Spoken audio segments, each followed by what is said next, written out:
So hello guys, welcome back to my new vlog. So guys, आज चाहिँ म चाहिँ खेतबाट घर जाँदैछु. सो म चाहिँ घर चाहिँ किन हिँडेको भने गाइज चाहिँ न सानो काम परेकोले चाहिँ म चाहिँ खेतबाट चाहिँ घर हिँडेको. घर जाने बाटो चाहिँ यस्तो छ. घर पुग्नु चाहिँ लगभग टाइम चाहिँ 1-1.5 घन्टा लाग्छ. यहाँ चाहिँ एउटा कुवा छ. यो कुवा चाहिँ के कुवा भने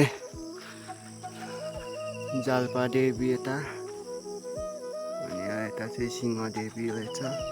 यसो यहाँको पानी चाहिँ पिउन नि मिल्छ. सो यहाँ चाहिँ मान्छे नुहाइ धुवाइ गर्न आउँछ यता हो. सो यहाँ चाहिँ देख्न सक्नुहुन्छ एउटा घर देखिसक्यो. यहाँ चाहिँ दुईटा घर चाहिँ यहाँ छ. सो यहाँ चाहिँ यो गहिराभित्र चाहिँ दुईटा घर छैन. सो गाइज म चाहिँ यतापट्टि आइसकेँ.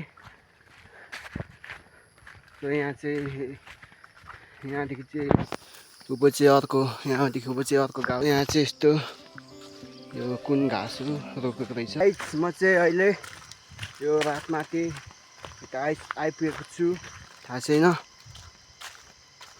यो मन्दिर छ, पुजारीहरू पनि रहेछ. अनि त्यसपछि यहाँ चाहिँ यो पूजा गर्ने यस्तो रहेछ. यहाँ अघि चाहिँ मन्दिर छ. यसो यो चाहिँ घन्टी चाहिँ यहाँ ठुलो घन्टी रहेछ. टीहरूको लिएको रहेछ. सो यहाँभित्र चाहिँ यस्तो छ.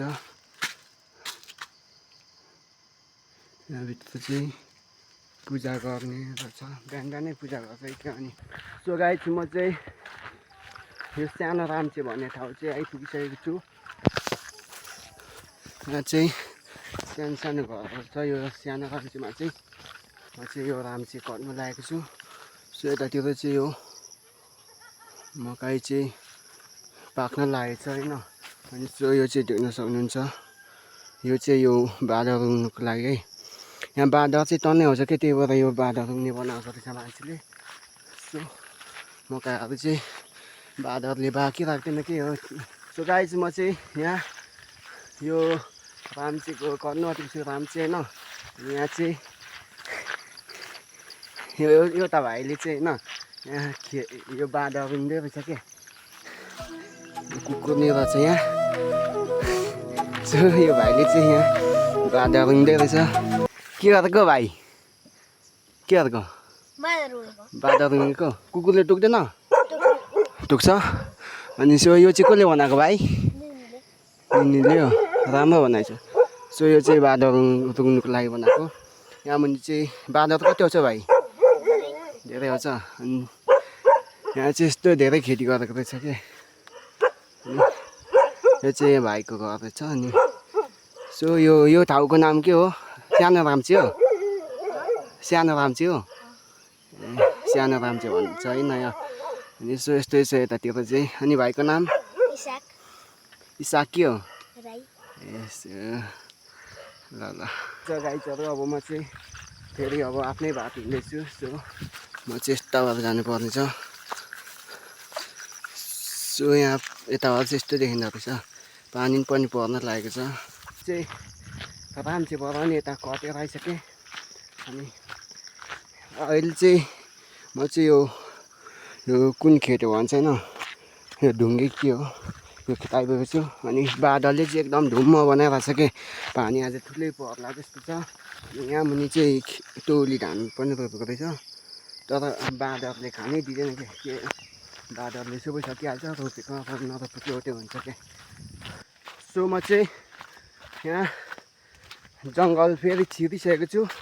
त्यस्तै 5-10 मिनटको जङ्गल चाहिँ म कटेर जानुपर्ने छ हुन्छ होइन.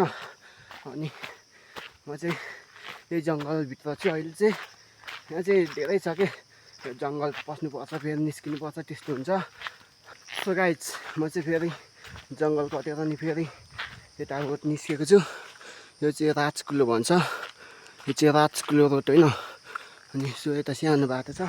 अब यहाँबाट फेरि म चाहिँ एउटा अर्को सानो खेत आइपुग्छु. सानो त के भन्नु पनि ठुलै छ। अनि सो यो चाहिँ मेरै घरको छेउको साथीको खेत हो। अब चाहिँ म चाहिँ घर आइपुग्न आँटेँ। त्यस्तै 10 मिनट जतिमा चाहिँ म घर पुगिहाल्छु। सो यो चाहिँ त्यही साथीहरूको खेत हो। अनि त्यही यहाँ मुनि तलसम्म छ। अनि यो चाहिँ म चाहिँ धुसुनी आइपुगेँ।